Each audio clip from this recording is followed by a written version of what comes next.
দক্ষিণ আফ্রিকার অভিজ্ঞ উইকেটরক্ষক ব্যাটার হ্যান্ডে ক্লাসেন হঠাৎ করে হোয়াইট বল ক্রিকেট থেকে অবসরের ঘোষণা দিয়ে চমকে দিয়েছেন ক্রিকেট বিশ্বকে। অথচ ৩৩ বছর বয়সী এই ক্রিকেটারের লক্ষ্য ছিল ২০২৭ সালের ওয়ানডে বিশ্বকাপ খেলাই। তবে কোচিং স্টাফের পরিবর্তন ও চুক্তি নিয়ে জটিলতা তাকে সিদ্ধান্ত নিতে বাধ্য করেছে বলে জানিয়েছে ক্লাসেন। দক্ষিণ আফ্রিকার সংবাদ মাধ্যম রাপোর্টকে দেওয়া এক সাক্ষাৎকারে ক্লাসেন বলেন, অনেকদিন ধরেই অনুভব করেছিলাম নিজের পারফরমেন্স বা দলের জয় পরাজয়ের কোনো কিছুর প্রতি তার মনোযোগ ছিল না। এটা একেবারে ভুল জায়গায় যাওয়ার মতো অবস্থা। তিনি জানান, সদ্যবিদায়ী হোয়াইট বল কোচ রব ওয়াল্টারের সঙ্গে চ্যাম্পিয়ন্স ট্রফির আগে দীর্ঘ আলোচনা হয়েছিল তার। আমি তখন তাকে বলেছিলাম, আমার মনে আর ভালো লাগছে না, উপভোগ করতে পারছি না। এরপর আমরা সুন্দরভাবে পরিকল্পনা করি ২০২৭ বিশ্বকাপ পর্যন্ত কিভাবে এগোবো সেই ছক কষা হয়, বলেন ক্লাসেন।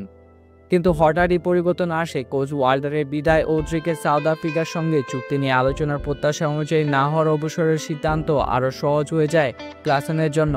ক্লাসেন বলেন, তারপর এই পরিকল্পনাগুলো আর বাস্তবায়নের সম্ভাবনা ছিল না, তাই সিদ্ধান্তটা সহজ হয়ে গেল।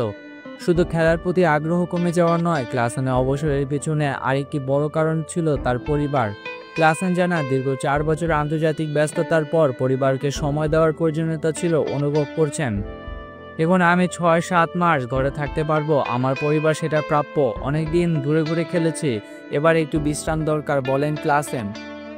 এর আগে ২০২৪ সালে টেস্ট ক্রিকেট থেকে অবসর নিয়েছিলেন ক্লাসেন। এবার হোয়াইট বল ক্রিকেট থেকেও সরে দাঁড়িয়েছেন। আন্তর্জাতিক ক্রিকেটের মঞ্চ থেকে কার্যত বিদায় নিলেন এই প্রভাবশালী ব্যাটার।